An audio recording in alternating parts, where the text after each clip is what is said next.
گنجینه در این عالم ویرانه نماز است. توحید بود باده و پیمانه نماز است. بی سجده به درگاه خدا راه نتوان یافت. گر کعبه روانی در آن خانه نماز است. گنجینه در این عالم ویران نماز است.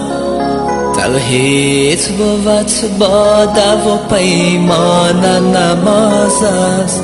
گنجینه در این عالم ویران نماز است. توحید بود باده و پیمان نماز است. به سجده به درگاهی خدا رحمت توان برد. گر کعبه روانی در آن خانه نماز است. به سجده به درگاهی خدا رحمت توان برد. گر کعبه روانی در آن خانه نماز است. این بار عظیم است که بر کوه گران است. این نور درونی دل عشاق نهان است. غافل جز تعظیم خدای تو چی دانی؟ یک سجده آگاه بهای دو جهان است. گنجینه در این عالم ویران نماز است. توحید بود باده و پیمان نماز است. به سجده به درگاهی خدا رحمت توان بود. گر کعبه روانی در آن خانه نماز است.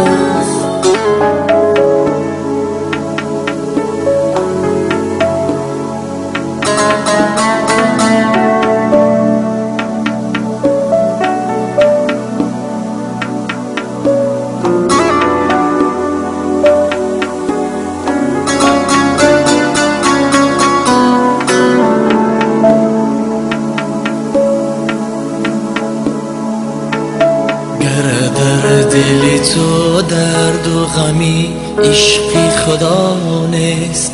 این صله و تسبیح تو جز بحر ریا نیست.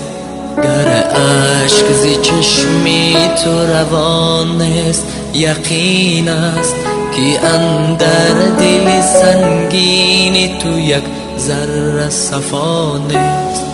برخیز که این عمر تو چون باد روان است. بنگر که اجل در پی هر پیر و جوان است. با گریه مصفا بکن آینه دل را. تا کی همه دعوای تو از روی زبان است. برخیز که این عمر تو چون باد روان است. بنگر که اجل در پی هر پیر و جوان است. با گریه مصفا بکن آینه دل را. تا کی همه دعوای تو از روی زبان است. این بار عظیم است که بر کوه گران است. این نور درونی دل عشاق نهان است.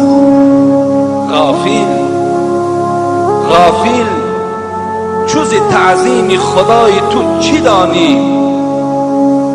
یک سجده آگاه بهای دو جهان است.